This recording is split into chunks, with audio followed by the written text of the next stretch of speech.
Hello, and you're all very welcome along to the Gaelic Statsman podcast. I very nearly said the old name there, but it is called the Gaelic Statsman podcast. And yeah, it is your host, Matt Hurley here, and we're going to talk about the All Ireland Senior Football Championship quarterfinals in this episode here. Some cracking games to look forward to, including the likes of Armagh and Monaghan, Tyrone against Kerry, of course, Dublin against Mayo, and my own County Cork coming up against Derry, all held in Croke Park over the weekend. And we'll talk about some GA news over the last few weeks as well. And I'm delighted to be joined here by Aaron Prendergast from Gaelic Games Fan TV. I've just seen you change the name there as well, so you're getting used to it as much as I am. So, yeah, how have you been over the last few days, Aaron? Strange that we're changing your names now, but delighted that the GA is really reaching body point now. The quarterfinals is just around the corner.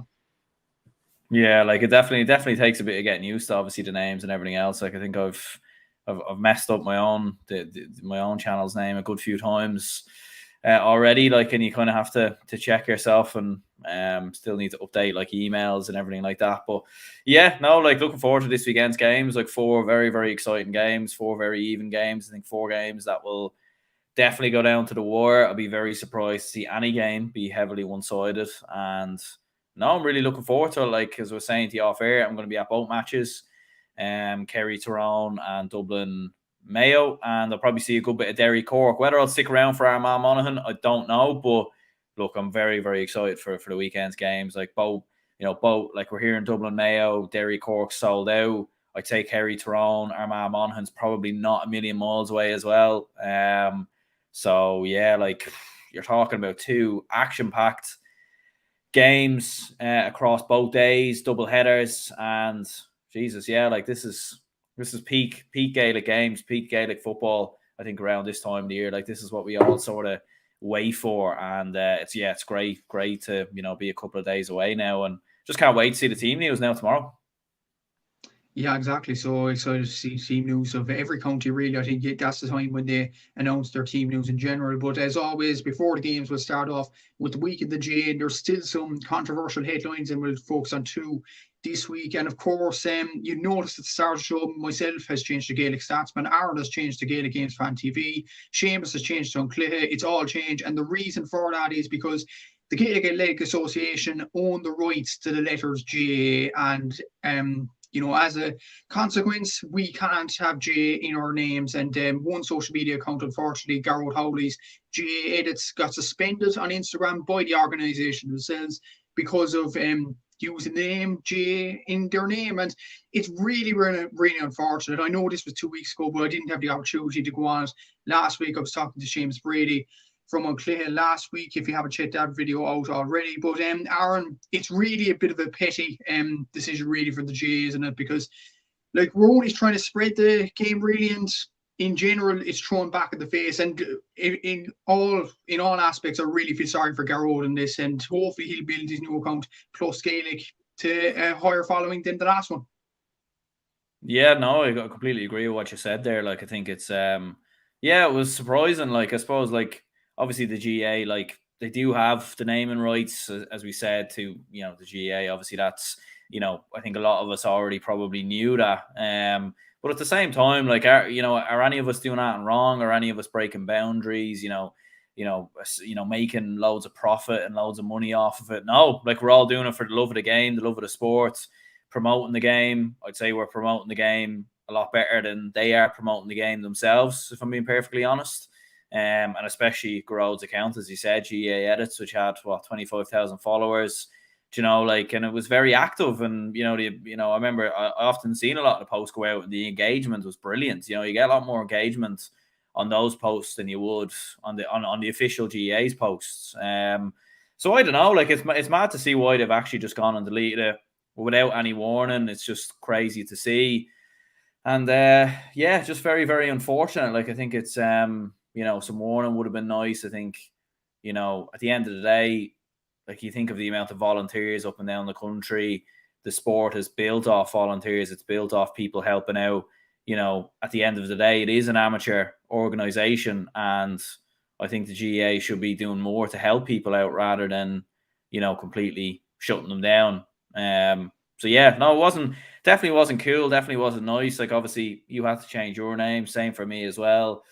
same for Seamus, and I'm sure there'll be others as well. But as I said, like this, it doesn't. You go on Twitter a lot of the time, and you see loads of scams and robots and everything promoting fake streams and all this stuff that happen across Facebook and Twitter. And for some reason, they're still going, and there's people putting up full match highlights on YouTube and match highlights and on everything else. And look, sometimes they can be handy because, if you haven't seen the highlights, you can go on there rather than having to wait for the Sunday game. But at the same time, how come those channels, those pages are able to still go on? And like, there's loads of pages that show highlights and clips of games and everything else. And yeah, I don't really understand why they're still going. And obviously what happened with Garrod happened, but and his page. But yeah, hopefully anyway grows it back up and gets it back to that same level. And in fairness, it was a really good page, so I'm sure it will get there eventually.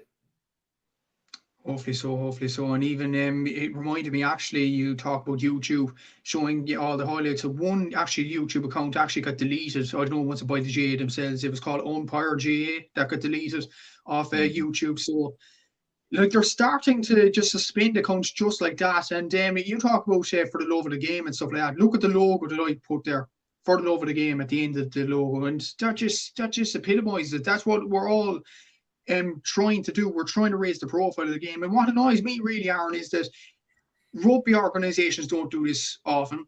Association football in England don't do this often either. You look at all other sports such as cricket, Formula One, they don't do it either. So why do the GAs do this?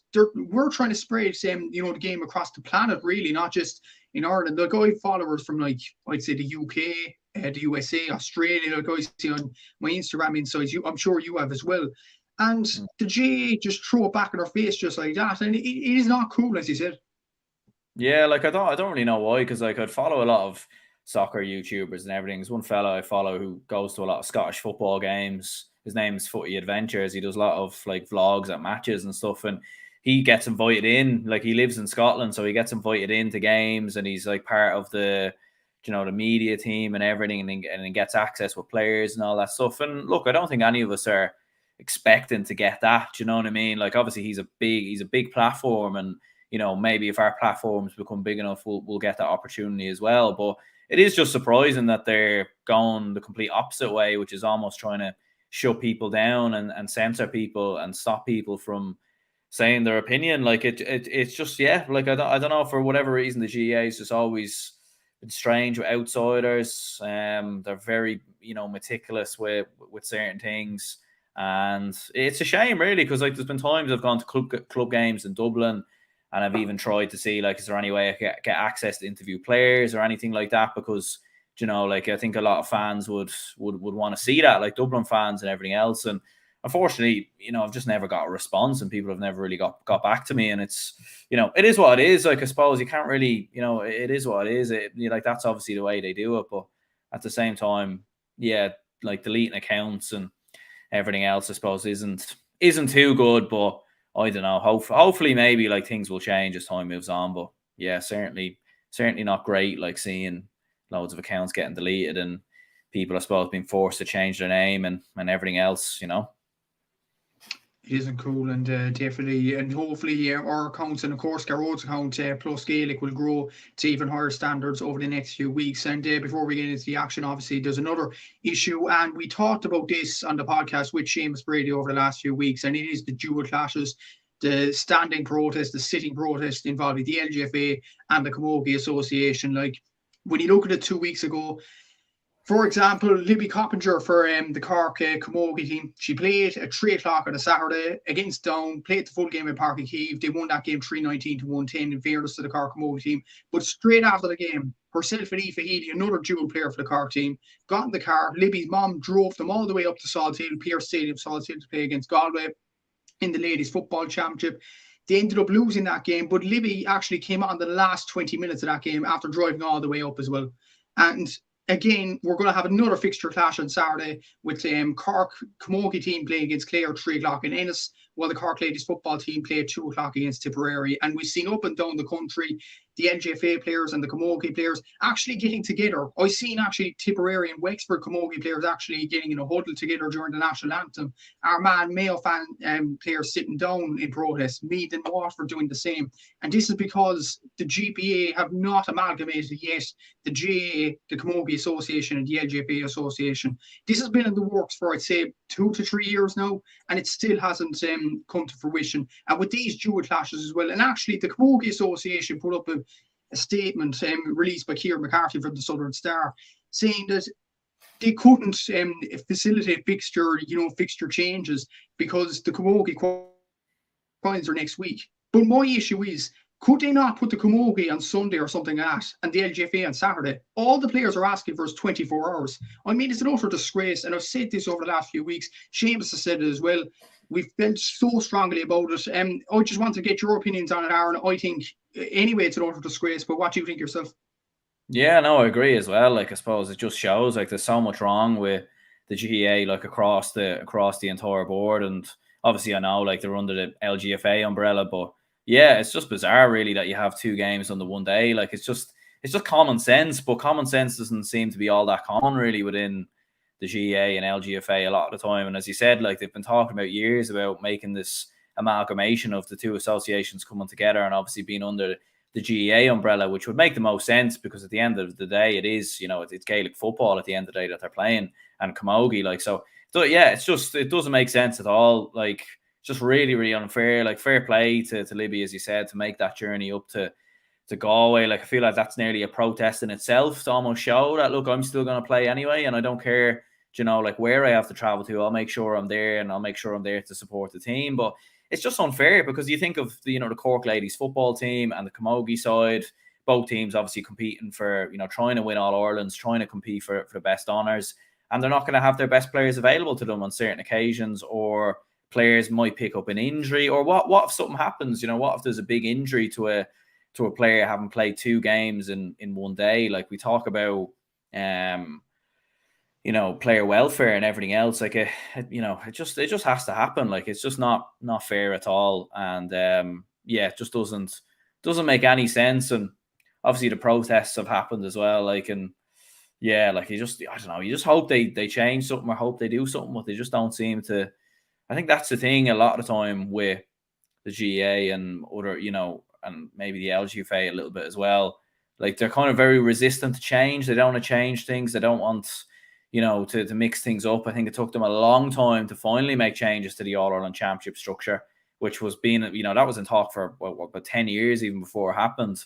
So how long is this going to take, But yeah, no, it's definitely very, very surprising to see it all unfold. Like, it's crazy to see that it happens. And yeah, like, fair play to all the girls for, protesting and obviously voicing their opinions and everything else. And look, I don't know, like, maybe a walk-off protest needs to happen. Like, maybe players just need to walk off the pitch, because I feel like that would be more effective. I feel like the protests at the weekend, they were, like, obviously the cameras are on them, and it's getting us talking, it's getting people talking. Like, they were effective to a certain extent, but maybe the Cork Camogie side, or some, group, maybe a lot of the teams and managers need to come together and let's just walk off the pitch and not turn up. I know maybe then there might be a scenario where one team forfeits a game and then they're gone. But if you can get as many teams to do it on the same weekend, or just a complete strike, that will affect it then. But obviously it's a very tough one then, because you're talking about having to reimburse fans for tickets and rescheduling games, and obviously players want to play at the same time. So it's, like, hopefully the LGFA and the GAA can get their act together and make, the right changes, which is clearly, they really shouldn't have the games on the same weekend, let alone the same day. Like, same weekend is bad enough, but I don't know, like, just it should just be separate. Like, I don't understand why there's enough grounds in the stadium where you could have them a week apart. Like, there's enough stadiums in the ground where you can hold games. There's enough TV companies out there. Like, put them on GA Go if you want to. Like, I don't know. Yeah, madness, really. It is definitely, and what's even more mad, actually, the Cork Camogie team and the Cork LGFA team got together on Sunday and they put out a statement saying, respect our players, respect our decisions, and respect the 4 players that are going on dual. Obviously, Aoife, Libby, Hannah Looney, and Orla Callan, who unfortunately is injured for this weekend. That could have been down to playing dual as well at the same time. And they put out a statement on Sunday night to say, we want change. We want to play on separate days. But still, the LGFA and the Camogie Association are going ahead with those games on Saturday at 2 and 3. And there's going to be nothing like Libby that weekend now, because one game's on at Clonakilty, which is down near West Cork. That's on the bare pit of West Cork, in all honesty. And then you have a game in Ennis at 3 o'clock. I mean, it's not. They have to sort something. And yeah, it's a pain really for Matthew Toomey and Shane Renan, the managers, and the whole country as well. The whole country want to play dual sports as well. Like, you look at Down, I think you have a few dual players. Waterford have one. I'm not sure the Galway players. Clare definitely do. Limerick do as well. And they're just not getting facilitated. It's just unfair. But unfortunately, we can't influence the LGFA and Camogie Association's decision. Maybe something like what Aaron said, to walk off the pitch. I know they are in protest at the end of the season, but something like that maybe has to be done. But we'll get on to the games now. And we'll get on to the positives in the J in general. And it is the games this weekend, and the first game is Kerry against Tyrone in the All-Ireland Senior Football Championship quarter-final on Saturday, 3:45 on GA Go. But it's an exciting game. This doesn't need any introduction, as yourself and Seamus said on your own channel yesterday. But one question, actually, not particularly about the game. Why do you think it's on at this time on a Saturday? I know Donal Cusack talked about the hurling last year being on at lunchtime on a Saturday, and that was bad enough. But to have this at 3:45 on a Saturday instead of the evening game, I don't know about you, Aaron, but I found this a bit, baffling. Yeah, it's a little bit unusual. I suppose it's probably just to allow time for fans to travel down. Like, obviously on Saturday, trains operate later, buses operate later. So that's why, like, you can't really have late games on a Sunday, because last trains are usually kind of 8-9 o'clock. So, if games went to extra time or whatever, it's just kind of a mad fuss. So I'd say that's probably the main reason, to be honest, just to allow fans to travel down. It is still quite late, like especially Armagh and Monaghan. Like, that game's on at 6 o'clock, I believe it throws in. Am I correct in saying that? Or is it 5 o'clock? Yeah, 6 o'clock. Yeah.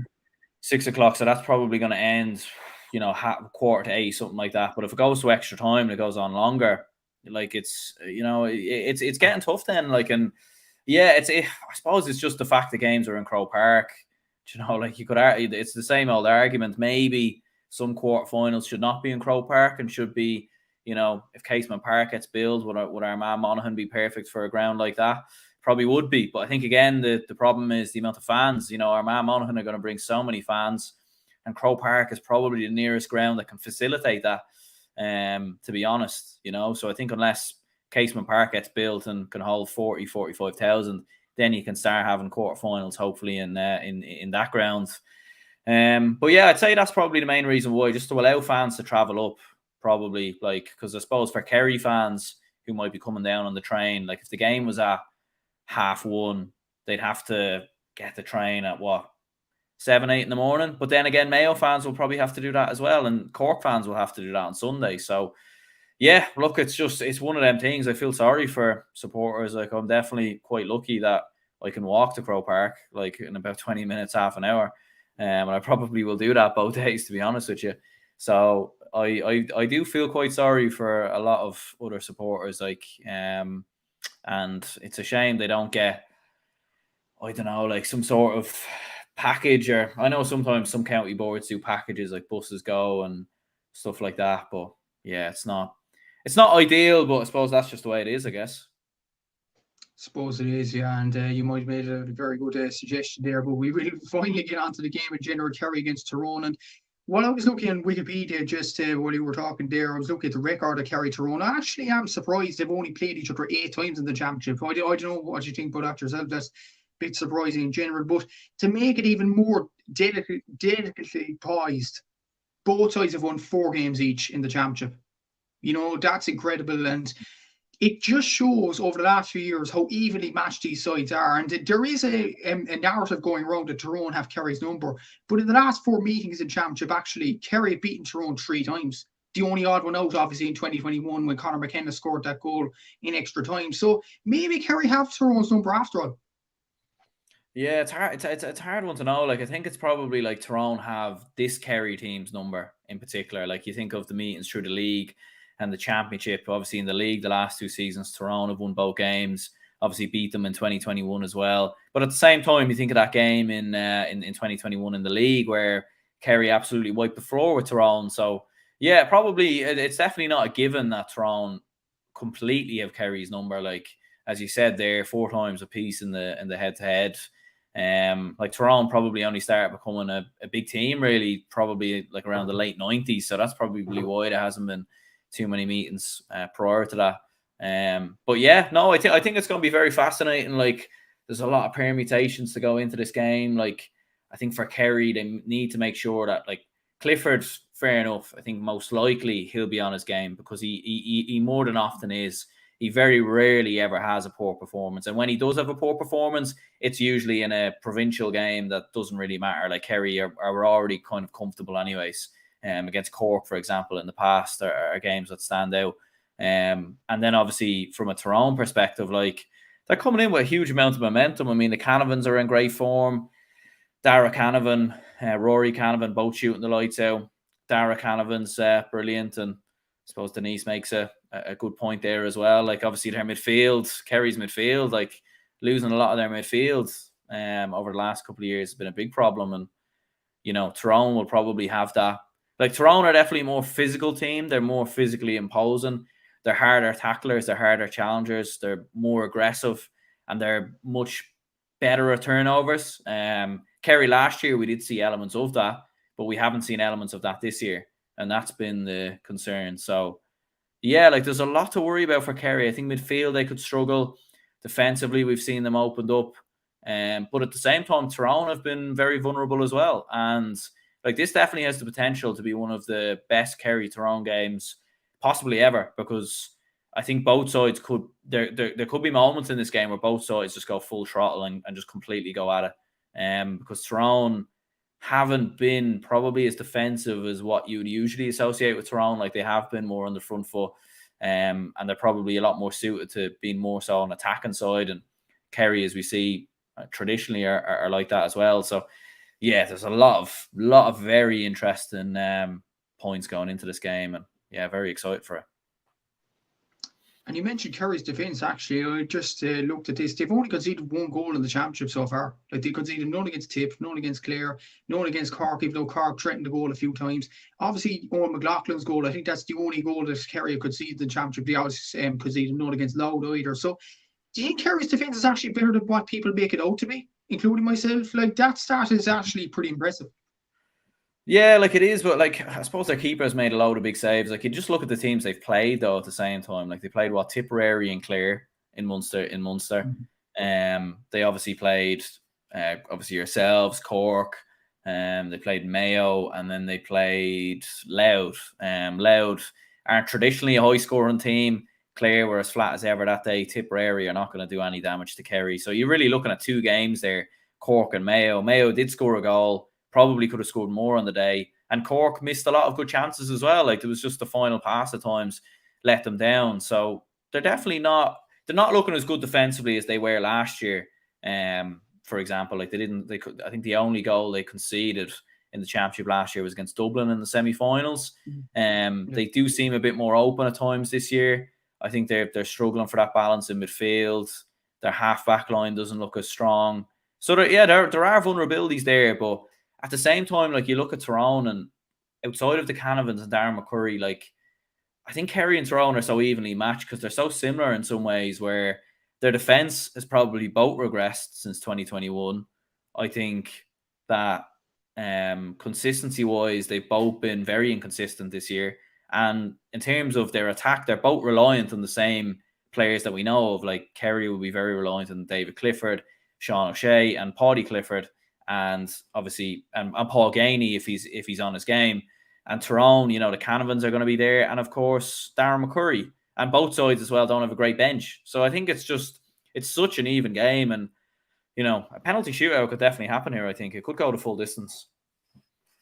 Could do, definitely. And look at Tyrone scores actually. Canavan 125, 115 from play. That's Dara, by the way. And Rory scored 1-3 from play, 1-4 overall. Darren McCurry scoring 22 points. Matty Donnelly, 8 points, is another guy that needs no introduction. So Tyrone still have good players. And what I feel, they're actually hitting their peak at the right time. When you look at the Donegal game last week, they were exemplary, really. In the group stage, they could have gone out. Like if John Haslin converted that free for Westmeath, we wouldn't even be talking about Tyrone this weekend up against Kerry. We probably could have been even talking about Donegal up against Kerry this weekend. So it's fine margins, but Tyrone, they seem to be clicking, well, shown by last Saturday anyway, they seem to be clicking at the right time.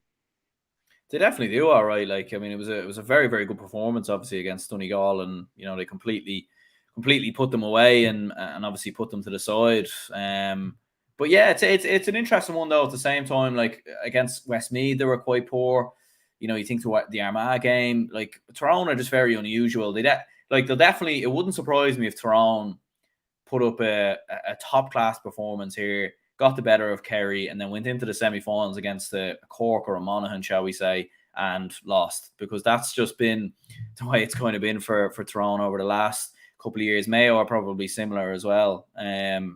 So yeah, like I think for Tyrone, like when they get to Croke Park, they're a dangerous animal. It's like a lot of teams. Mayo are dangerous, and Kerry are dangerous as well, in fairness. And I think Kerry are more than capable of, like, if Kerry can start strong and start fast, I would worry for Tyrone then, just because confidence-wise, I don't know how Tyrone could handle going 5-6 points down.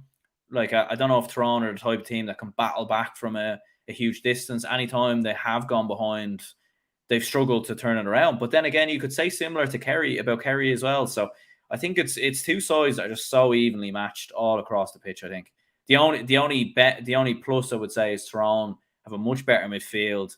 Physically, they're a lot stronger, and again, they have that experience of beating Kerry in the last couple of years. A very interesting question coming in from Renee there that it involves Dark Canavan and David Clifford. Who do you think will pick them up? I'll give just one to you, Aaron, first. Who do you think will pick up Canavan, and who do you think will pick up Clifford? Yeah, I think for Clifford, I'd say Padraig Hampsey. I think that'll be I think you put your best man on your best man. And I think Tom O'Sullivan probably pick up Dara Canavan, I'd say. Then again, Tom O'Sullivan could be on Dara McCurry.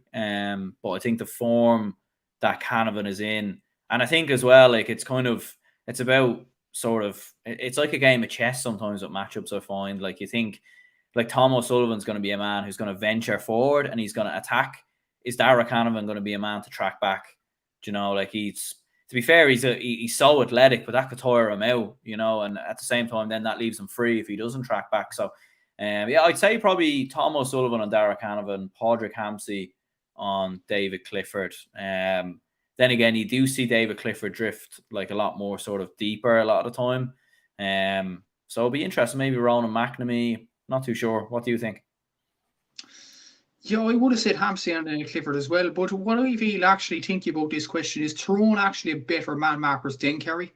You mentioned that Darren McCurry needs to be marked for Tyrone. Like Thomas Sullivan, okay, but who else is there? Jason Foley's not in form this year. Graham O'Sullivan wasn't as good as he was last season. Tyke Morley, like I don't think he's much of a man marker. Gavin Weiss usually goes forward. So there is an argument actually. You look at Tyrone's defence, Michael McCurran, Ronan McNamee, Paddy Hampsey. You could argue Conor Myler could go back into the pocket as well. So Tyrone actually have better defensive players than Kerry, and that's what would worry me about this Kerry team. Like it's okay to pick you up Canavan, but what if you need to pick up Matty Donnelly or Darren McCurry? They could turn it on as well. So like I think Kerry could struggle in that department.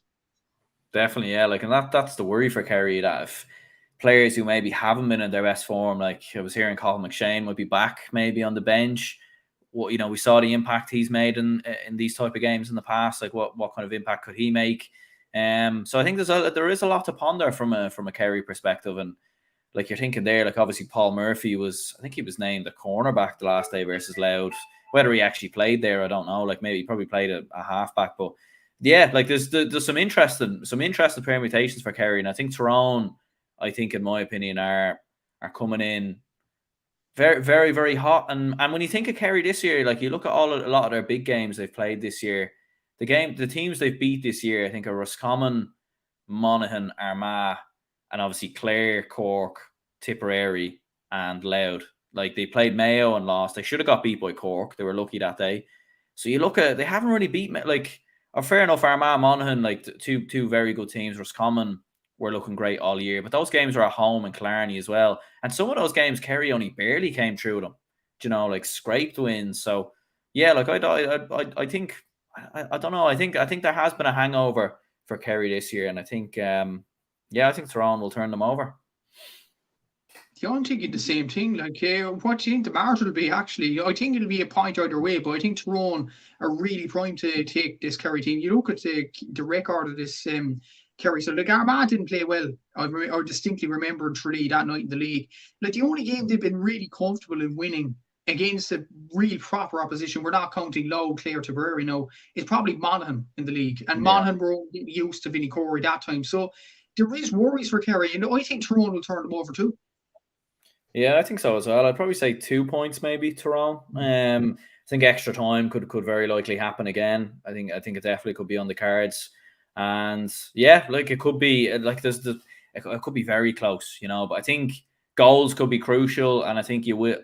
I think because the problem is with Kerry is that, like, do they have it within their DNA to try and play Tyrone at their own game? Because you will see Tyrone probably sit in a bit more in this match and try and hit them on the break, go along through the middle, and use that midfield and use their athleticism there, and that could affect Kerry. So, like, yeah, I fancy Tyrone to edge it, but at the same time, I wouldn't be surprised if Kerry do win. And I think the opening 20 minutes will be crucial, because if Kerry can start fast and build up a 4 to 5 point lead in the opening first half, then you'd be worried for Tyrone, because I don't know. I think they're a team that likes to sort of, you know, be on the back foot and break rather than chase a game. So, yeah. Yeah, it's going to be a very, very interesting game, definitely. And I think back Tyrone as well by maybe a point. Maybe it could be 2 points, it could be extra time. We'll have to see, but it will be an intriguing game. That's all we're going to say about it. But we both back Tyrone in that game. And next is an Ulster derby in Croke Park, and it's the second of a doubleheader on Saturday at 6 p.m. And go. It is Armagh against Monaghan. Now, this is kind of an interesting encounter, because Armagh, they did well against Galway to win that game. They came up trumps in that particular game. They essentially knocked Galway out the championship playing that way and winning that game. Whereas Monaghan, like, they've been comfortable enough in games, like against Kildare. It could have gone either way. Against Clare, like, it was a score for score in that game. They won that game. Donegal, they struggled badly losing that game. Derry, they got hammered, and then they drew against them in the championship. So it's hard to judge with both in fairness. Like, Armagh didn't play well against Tyrone either. So, look, it's going to be an interesting game, this, and one of them is going to be the All-Ireland semi-final as well. Monaghan for the first time since 2018, Armagh for the first time since 2005, and none of these sides actually reach the semi-finals often, so it's going to be a big game. I think so as well, yeah. Like, I think it's mad to think like that both of these two, obviously in the group stages, at one point you were maybe thinking they wouldn't even make it out of or not necessarily make it out of the group, but they finished third or second, and here we are. You know, Monaghan obviously finished third in their group in the end, and still progressed. Armagh obviously progressed as well. Obviously finished first in the end. So it's crazy, yeah. Like, a couple of results can change and fortunes can change. You know, Armagh relegate from Division 1, Monaghan very close to being relegated from Division 1 as well. I think it'll be a very fascinating game. Like, I think it could be a bit of a bonanza game, as it usually is with Armagh. And I think it will be. Yeah, like, I think Monaghan, I think a lot of their players are probably more suited to Croke Park, like Jack McCarron, Conor McCarthy.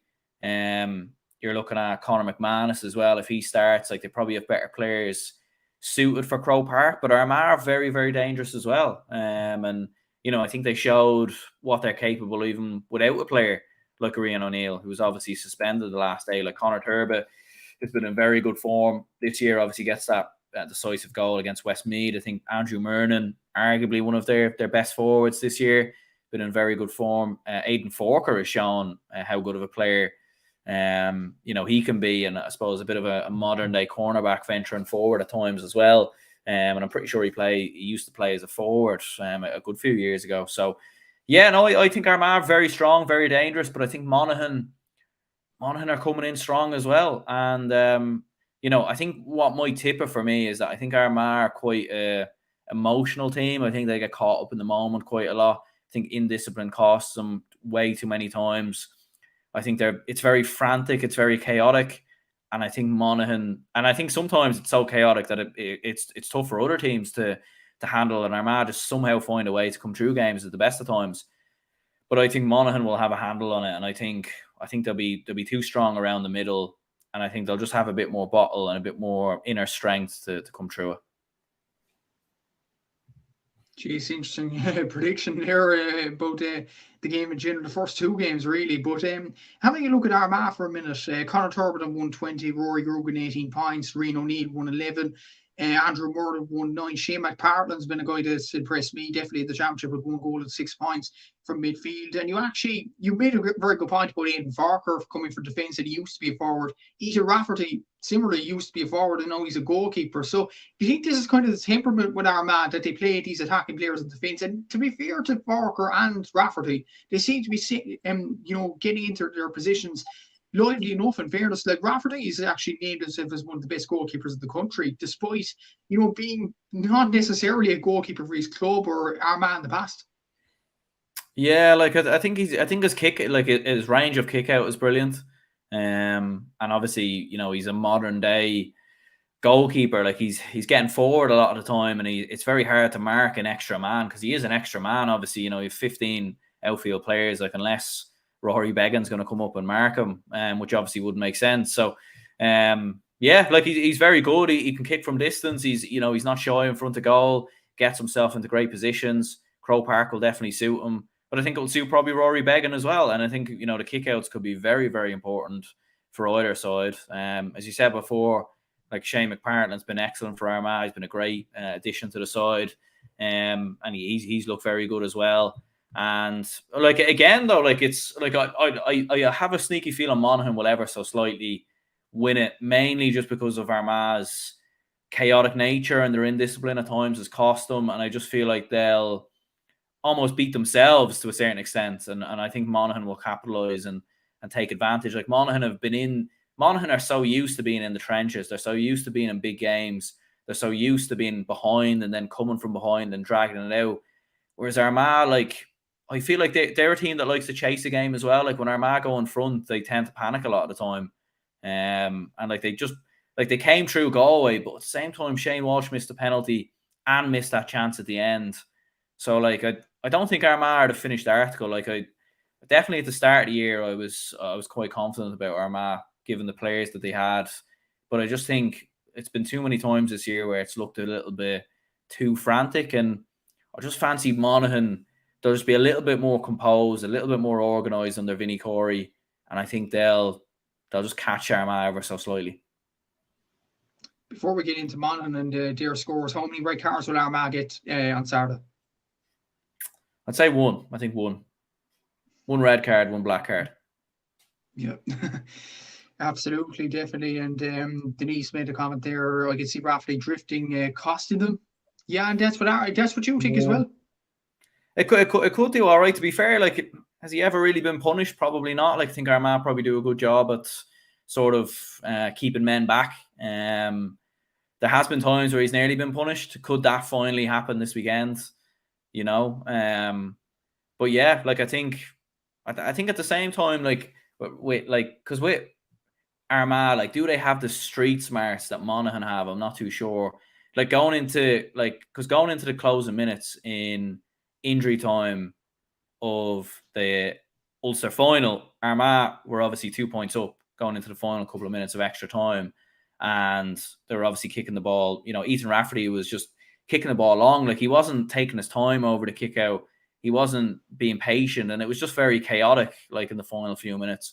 Whereas I don't think Monaghan will make them same mistakes. Like, a lot of these Monaghan lads in this team have been here before in these type of games in the last couple of years. And I think Armagh definitely have the potential to get there, but I just fancy Monaghan to just catch them ever so slightly. And look, I very well could be wrong, but there we go.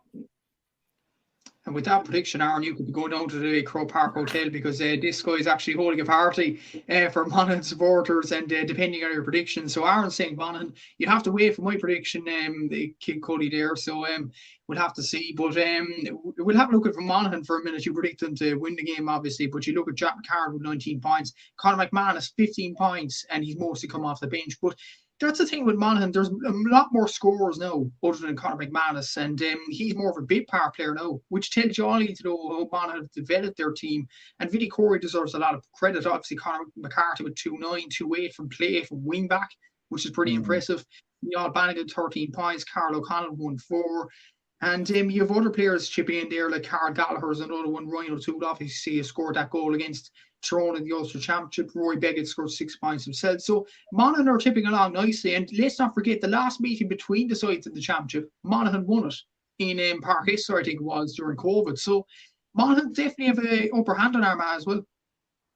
Yeah, and I think if Monaghan do come through this, I think Vinnie Corey could possibly be the manager of the year. I think he could definitely be in the conversation, depending on how the All-Ireland finishes, to keep Monaghan up, considering there was a lot of retirements, players were aging. But he's been very smart, and I think he's shown how good of a coach he is, to be able to introduce younger players like Ryan O'Toole, what you said. We're seeing the best of Carl O'Connell, Gary Mohan, Darren Hughes. These players have really come on strong. Conor McCarthy moving to wing back. Jack McCarron, you could always tell he was a very good footballer, very good player, but was he consistently doing it? I'm not sure. You'd always remember him turn up on the final day of the league. He did it against Galway, did it against Dublin, and then you wouldn't really hear about him through the Championship. But that seems to have changed. He's been very, very consistent. He's been excellent, and having a shooter like that in Croke Park, I think will be crucial, and I think he'll do damage, and he'll be crucial to getting Monaghan over the line. But Conor McManus as well, who's probably the responsibility's taken off him a bit now.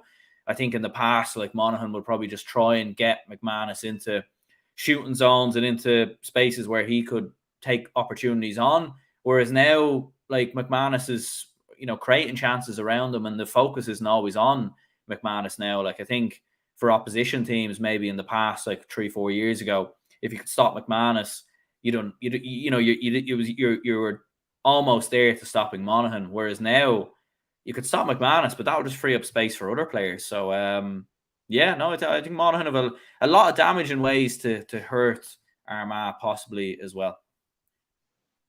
Yeah, it's interesting viewpoint you have there. Obviously, you're predicting Monaghan win.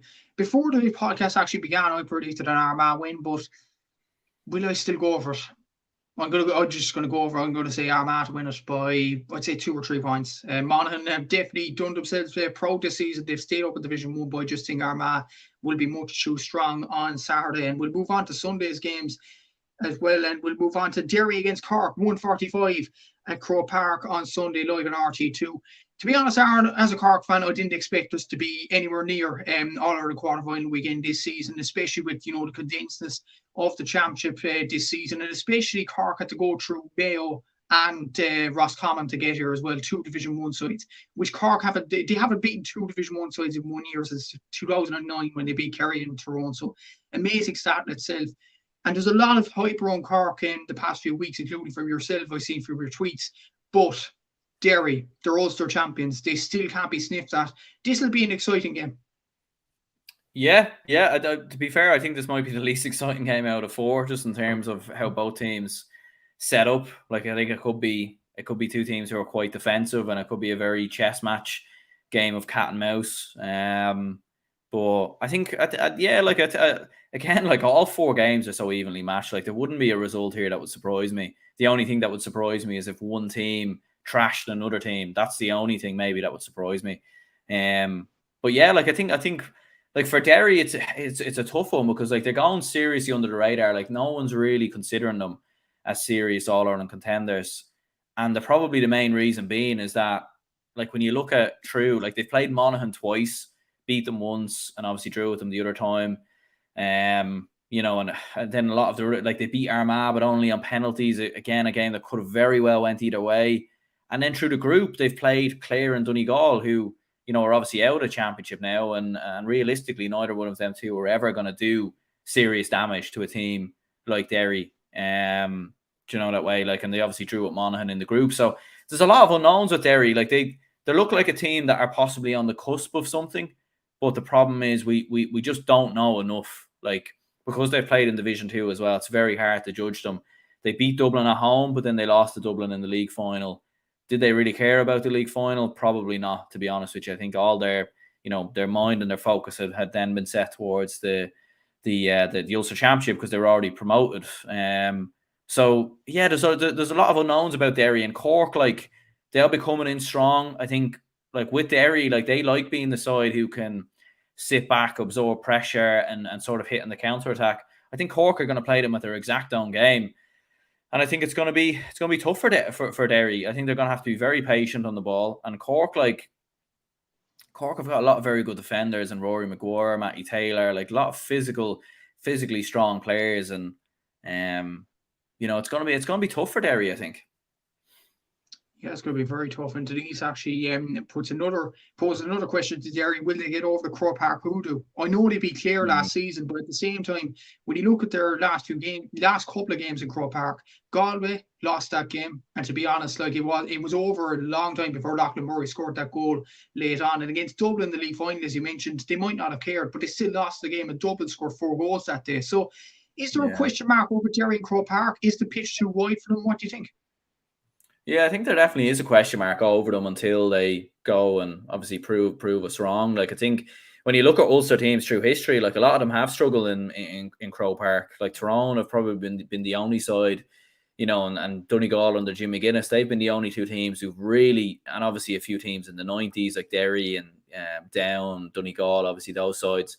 But generally speaking, a lot of Ulster teams have struggled in Croke Park. It's been tough for them because Ulster football, it's much tighter pitches. It's the style is a lot more suited there. It's a lot more aggressive football. And then you come up to Croke Park and you're coming up against crafty footballers and very skillful, technically brilliant footballers. And I think sometimes that's worked in Ulster teams' favour as it has with Tyrone and Donegal. But the problem is, like, for Derry, is that there isn't really a plan B. Do you know that way? Like, and we've seen that at times when they've gone behind against Dublin, and when they went behind against Galway, they stuck to the same tactics. And when they tried to open up and they tried to, I suppose, take on Galway, they struggled because they were leaving too much space in behind, and they weren't used to that scenario. You saw Donegal under Jim McGuinness sort of evolve their game. And Derry look like they have ever so slightly under Kieran Meena as well, in fairness. But there's just, I think the whole Croke Park thing that gets thrown at them is probably slightly unfair, just because they've played 3 games there, won 1 and lost twice. And realistically, the Galway one is the only one really there that matters. But if they can get over Cork and then possibly, come through a semi-final, then we'll be talking about them as Croke Park is suited to them. So yeah, there we go. Question there from Renee: will you be doing halftime and full-time stats or games? I will be for the Saturday games, definitely, because I'll be watching them on GAGO, obviously, and the Derry Cork game because I'm going to it. Yeah, Dublin Mayo depends on the trains, really. I don't know what time the trains will actually leave. Croke Park will be absolutely packed. I know it will. I know it's sold out anyway. We'll get on to Mayo and Dublin in a minute. But just another question on Derry: Shane McGuigan, 2 goals and 42 points. Their next top scorer is Paul Cassidy with 111. Are they too reliant on Shane McGuigan? That's the big question about this team. I think they are. And I think that's maybe what could be Derry's downfall on Sunday, in my opinion. I think they're so focused on setting Shane McGuigan up. They're so focused on getting McGuigan into his best form. And we've seen when he hasn't been at his best, like at times in the past, against Galway, for example, they do struggle, and they struggle to get some of their best players into the game. They've a lot of very athletic, strong, physically big ball carrying players, but they don't really. Shane McGuigan's really their only natural shooter who can sort of peel off a man and kick it, from distance. So that's a worry for Derry, and I think that's maybe why they've struggled at times with Croke Park, because they are very reliant on goals, and they're probably hard to come by in Croke Park with their style. So yeah, I think they could be. And in fairness, It'd be interesting to see who goes on Shane McGuigan, actually. Who would you think would pick him up? Sean Powter, maybe? No, straight away, Daniel O'Mahony. Daniel O'Mahony, fair, yeah. I'd say he'd definitely go on if Rory Maguire will push up. Maybe Rory Maguire, possibly Paul Cassidy. Matty Taylor probably doesn't mark too often. And another question about Derry, actually, their bench isn't that strong. And this is coincided with Cork as well, because Cork scored 1-3 off the bench against Roscommon, which was pretty impressive. 1-7 off the bench against Mayo. Derry in the whole championship have only scored 1-2 off the bench, and that was by one player, Lachlan Murray. Is that a worry as well for Derry? And something Cork could capitalise on, because Cork's bench so far in the championship anyway has been better than Derry's. Yeah, no, it has been, and I think that's probably one of the reasons why I fancy Cork, because I think Cork have more ways to hurt Derry than Derry have ways to hurt Cork. I think midfield, Cork match up very well with Derry. I know Derry have Conor Glass and Brendan Rodgers, and that's probably one of the best midfield pairings in the country. But I think Cork's midfield is very strong as well, with Colm O'Callaghan and Ian Maguire. Like, they're two very physically strong, imposing midfielders. And, Derry might win that battle ever so slightly, but I think Cork are more than capable of competing with those two. And as you said there, like with Stephen Sherlock, whether he starts or comes off the bench, has really sort of come into form in the last couple of days. Interesting one about Brian Hurley, like hearing he might maybe be available, or, I suppose that's one that'll definitely be, he definitely won't be named in the starting 15, and then you'll probably see him 5 minutes before throw-in. Exactly. I was hearing anyway, Kieran McCarthy was talking to John Cleary, and he said he's 50-50. Luke Fahey's the same. He got an injury. I remember him distinctly running onto the pitch against Roscommon, hobbling nearly onto the pitch. He's 50-50 as well. Rory Dean should be fit enough. But is that a problem for Cork in general? Injuries? You look at Brian Hurley injured, 50-50. Obviously, Luke Fahey, 50-50. Carl O'Mahony out for the season. Kevin Flowey still recovering from injury. Liam O'Donovan. There's a lot of players to come back for Cork from injury. And maybe if they were there, Cork, you'd be more confident about a Cork win this weekend. But the fact they aren't there, the likes of Colin O'Mahony, the likes of Brian Hurley, does that hinder Cork a small bit? And does that put more pressure on the likes of Sherlock and Chris O'Jones, for example? Yeah, it definitely does, all right, because I suppose Sherlock hasn't. I know he's been very good in the last two games. I suppose he scored 2 points from play against Roscommon, so maybe not the most, but I suppose he's been, in big moments he's stood up. So I think making sure he's in form, I think, is the first thing, first of all. But I think Hurley probably will feature. Well, he mightn't start, but I think you put him on for the last 20 minutes, because at the end of the day, it's one of them things where if you're losing the game, you might as well throw him on, because what have you got to lose? You get to a semi-final, then you worry about the situation after that. But I think Cork are still fairly strong, even without injuries. Like Conor Corbett's come back in now. Big goal the last day. Chris O'Jones was a player I was very impressed with when Cork played Dublin a couple of months ago. And Rory Maguire has been very strong, obviously, from the fence, sort of carrying the ball up the field. So, yeah, no, I think Cork have a lot of ways to hurt Derry. And I think what we'll see with this game is, in my opinion, is Derry keeping the ball for a large part, keeping possession. A bit like what we've seen with Roscommon. And I think Cork will try and break very, very quickly up the field and hit it long and just try and break off the scraps. And I think they'll do damage. I think they will. Bit of a question on Cork, because a lot of people have hopped on the Cork, I call it a hype train. I know Cork have done well, in fairness to them, over the last few. I know the players personally, they've done absolutely brilliant, and they're a credit to the team. But I looked through the past few seasons. Kildare came into the quarterfinal in 2015 with a lot of confidence under their belts, and then Kerry scored 7 goals past them, and that's the end of that. I think a few other teams have done it as well. I think Limerick in 2011 came in with a lot of confidence, then Kerry stuck them away. Like, there is a kind of a trend with small teams making the quarterfinals and then falling flat in their face. Clare last season against Derry as well. So is that the element with Cork, do you think? Obviously you don't, but like, what's so different for this Cork team compared to, say, Clare or Kildare 2015 or Clare last season? I think there's just been a lot more consistency, I think, in the performances. Like, you think of it, all 4 championship games they've been very consistent. They've been very close together, and they've looked very organised. And obviously that Kevin Walsh, John Cleary effect, like, you're finally see it come to fruition now. Like, I think when they press up on kickouts as well, They're far more organised. They know their men inside and out. They know their positions, whereas maybe a year ago they didn't so much so. So I think that's something that's standing to Cork. And I think maybe those other sides, like I think those sides will probably be coming up against better teams as well. Like obviously Kildare coming up against a very good Kerry team, in around that time period, who were obviously reigning All-Ireland champions that year.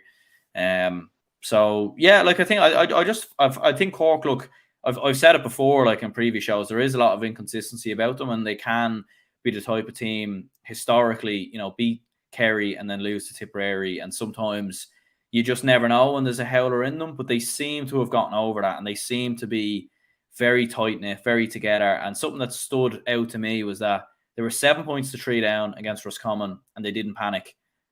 I feel like Cork teams of the past there would have possibly capitulated, but they held themselves in. And obviously, if Enda Smith gets that goal, who knows? Maybe they do capitulate after that. But I think they don't panic. To kick 3 points in 33, 34 minutes, and then kick 3 points on the spin right before half time. Like I think there is a lot of bottle built up in the Cork side, and I think they'll stick with Derry throughout the 70, in my opinion, and possibly even more if it goes to extra time. You've said it already. You said it on your own channel, Gaelic Games Fan TV, that Cork would win this game. Why is that? Is it because of Cork, the reasons you mentioned there, or is it Derry being, inconsistent in performances really in the championship? What is it more so?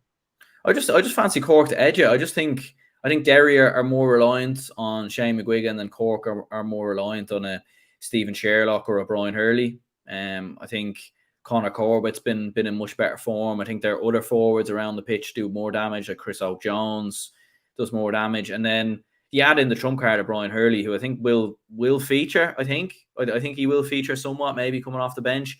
That's a big impact. And for Derry, like outside of Shane McGuigan, like fair enough, Paul Cassidy's looked all right. Benny Heron's been here and there. Doherty's been up and down, but I don't think Derry have enough. And I just think Cork, physically, having come through tough tests and having been able to withstand the pressure of the Mayo attack and the Roscommon attack, which I would give more credit than the Derry attack, I think they'll have enough, and I think they'll have their match. I think Derry will keep the ball for large parts, and it'll be a game of patience for Cork. Like they'll have to be super patient, and they'll have to be super clinical on the counter attack. But I just fancy them to do it. But again, like if Derry were to win, it wouldn't surprise me. Yeah, it's a tough one to call, and definitely you're going into this game from my point of view anyway, as a Cork person, thinking Cork could win it, and you say we will. I just feel this Derry team are very, very good, and I think Derry have been the most consistent team in the championship this season. You look at Kerry and Dublin, have been nowhere near us. Mayo are so up and down.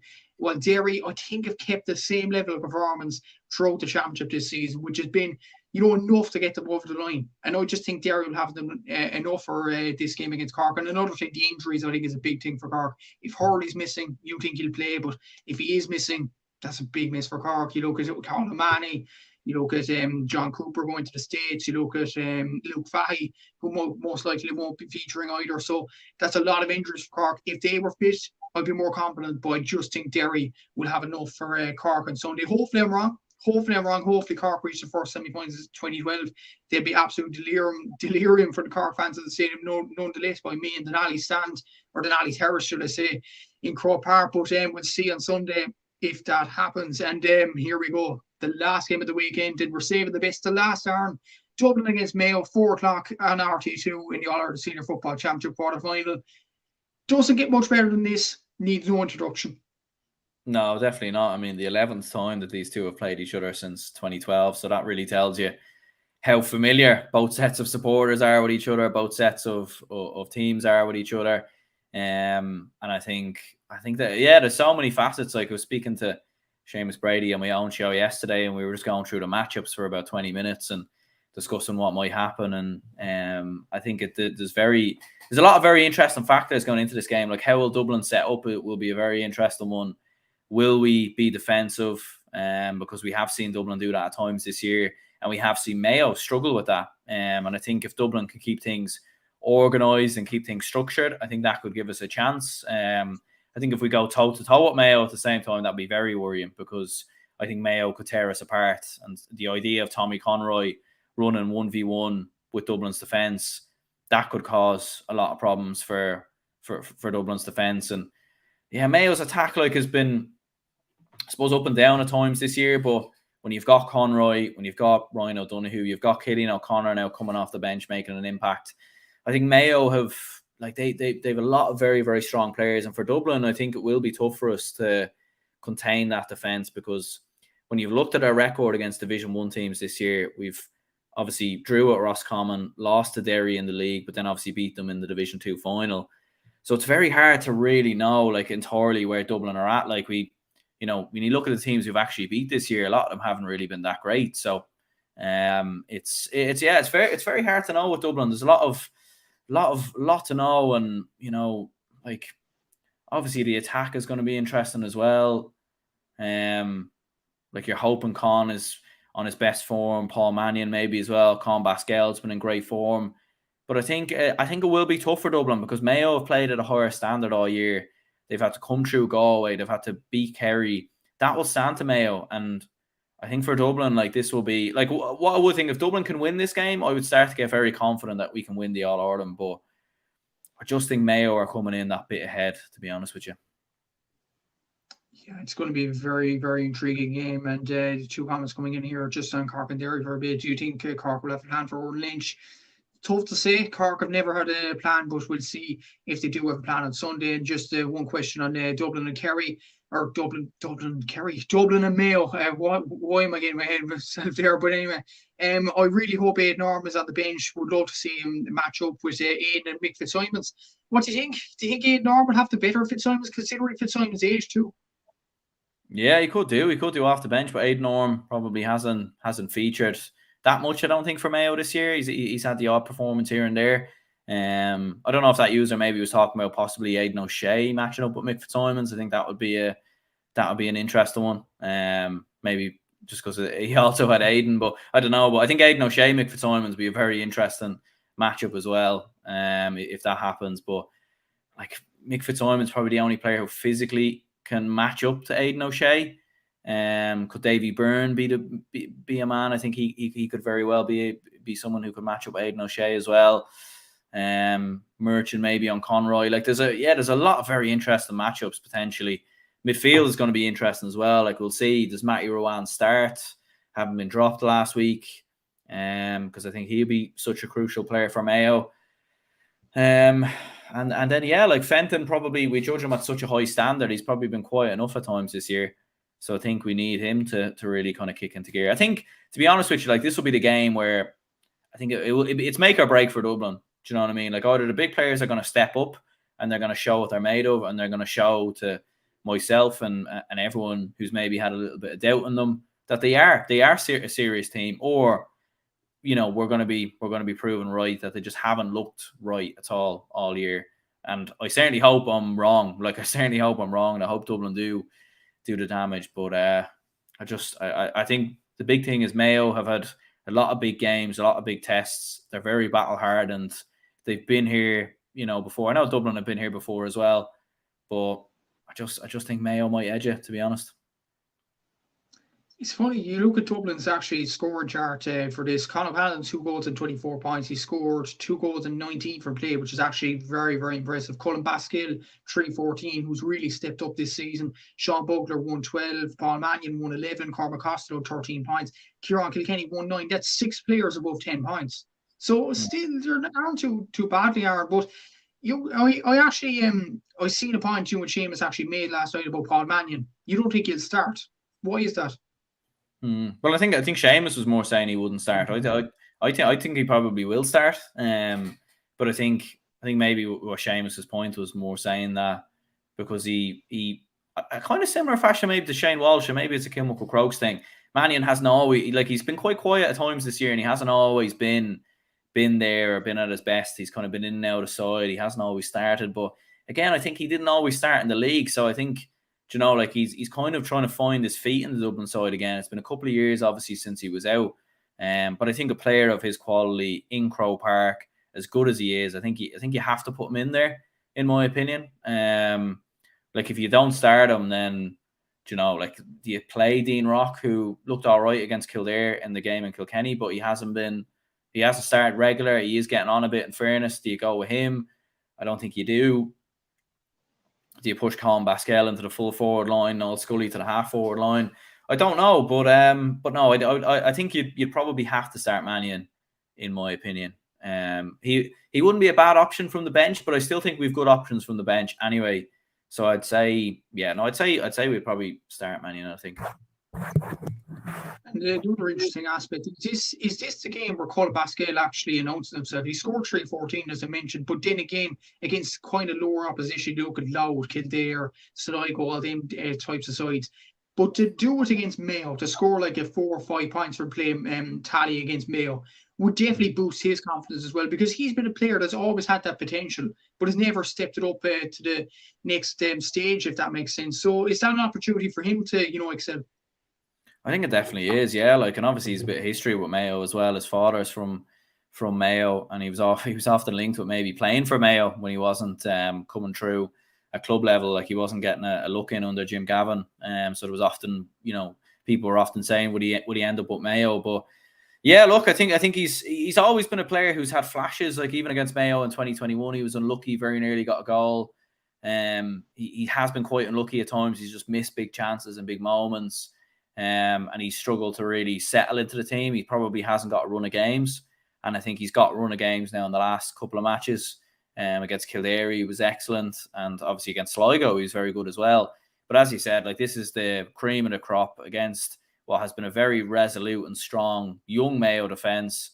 But I think a player like Basquel would be crucial. Like, he does remind me ever so slightly of Kevin McManaman, like the way he just runs off the shoulder, runs through the middle. He's a strong ball carrier as well. And like McManaman, for a lot of time in his Dublin career was couldn't really get in the side, and it was really in 2011 when he came alive. He came off the bench against Donegal, had a really good performance, and then he came off the bench against Kerry, obviously, in the final. So hopefully something similar happens with Colin Basquel. He's definitely a player who has the potential, has the skill, and I think he could be a big player for Dublin, I think, this weekend, hopefully. When you look at Mayo scores, actually, they have one player above 10 points, whereas Dublin have 6, and that is Ryan O'Donoghue with 17. They don't have necessarily big scores in the team, but do you think that's down to the fact that Mayo have played higher quality opposition? No offence to Dublin's opposition thus far, but if you look at Mayo's opposition, Roscommon, Galway, Kerry, Cork as well to an extent, like, it's actually much stronger opposition than the likes of Kildare, Sligo, Louth, or Laois. Yeah, I think so. Like, because I've seen a few people on Twitter say Mayo need to score a certain amount or need to up their scoring in order to be serious All-Ireland contenders. But when you look at what Mayo scored against Kerry, they scored 119 that day.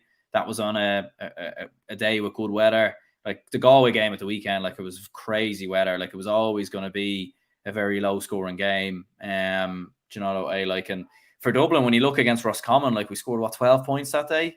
I mean, so yeah. So like, we've been quite slow scoring, like against bigger sides. Against Kildare in Croke Park, we scored 14 points. So and as you said, like, when we've played Louth, and like the bulk of that scoring probably came against Louth and against Sligo. Like, there's probably 8 goals in those 2 games. So the bulk.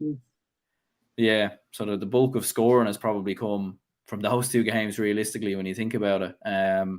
So yeah, like, I think it's hard to know, but again, Dublin are probably a bit like Derry. Like, there's a lot of unknowns, and we really won't know until they go out on the pitch. But look, I hope I'm wrong, and I hope they go out and surprise us all and really bring it to Mayo, and I hope that they do. But yeah, I just think Mayo might ever so slightly nick it, but we'll see.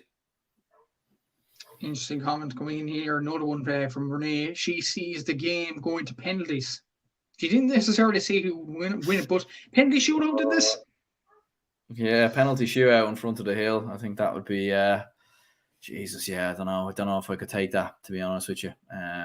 But it could happen. Look, Dublin Mayo games are known for going down the wire. Like, I think of the last 11 games, There's been 2 replays, and then another one obviously went to extra time. 2016, the 2016 replay went to extra time.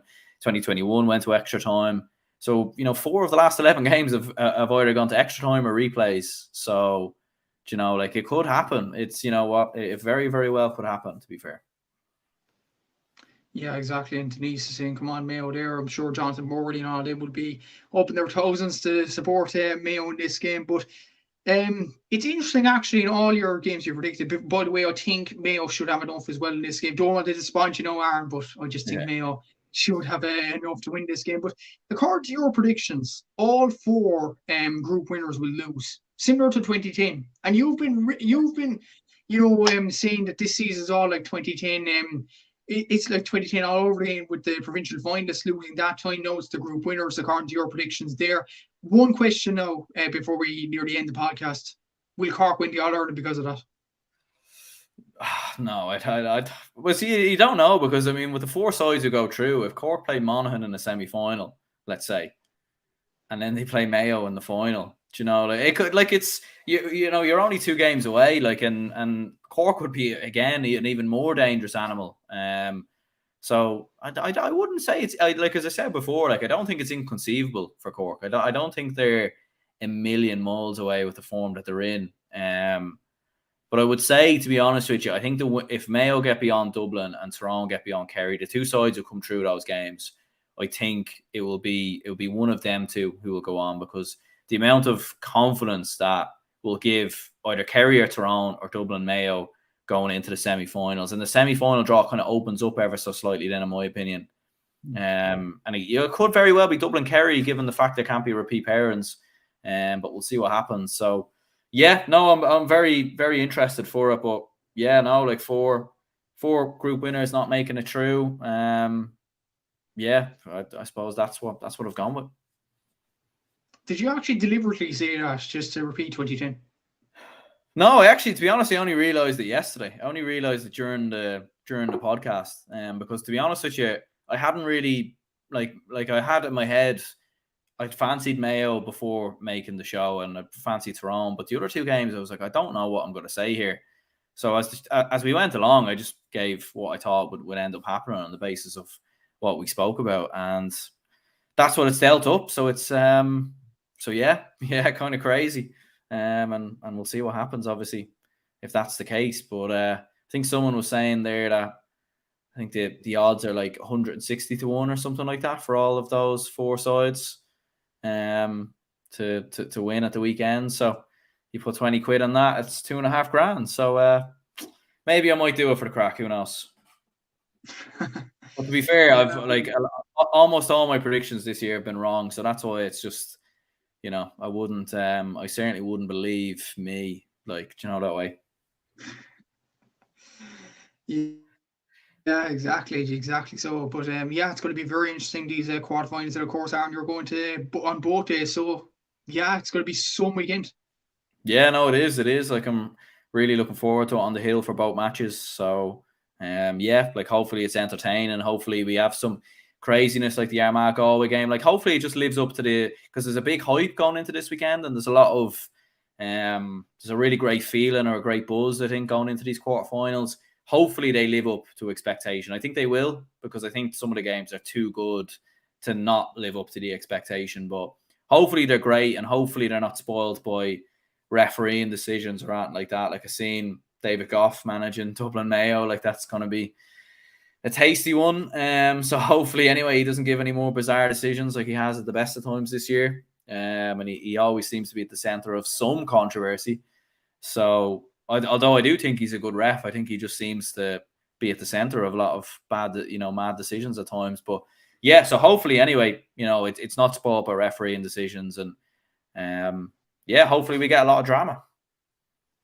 You know what I could see, actually, a swap, like Joe McQuillan's refereeing the Cork game. I could see a swap on the day. Joe McQuillan referees Dublin Joe, as they call him, will referee Dublin against Mayo, and David Goff will go to the Cork game. That would stir some controversy, because Cork don't like Goff, and Mayo certainly don't like Joe McQuillan.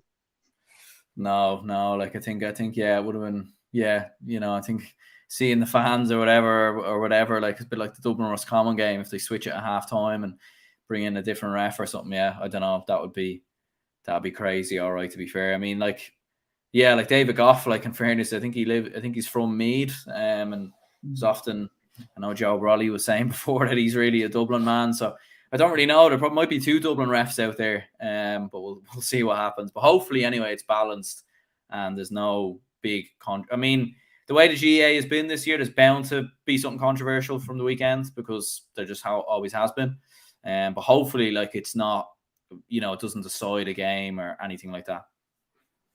Yeah, exactly. So hopefully we're on the cusp of some exciting quarterfinals at the weekend. And thanks, Aaron, for coming on. And anybody who watched the podcast, like, subscribe, all that stuff. And obviously follow Aaron on Gaelic Games Fan TV. I'm getting used to saying that now. And follow Gaelic Statsman and all the Gaelics around Twitter and Instagram, indeed. So yeah, enjoy the games at the weekend. And yeah, Aaron, thanks for coming on, and enjoy the hill on both days, not just on Sunday.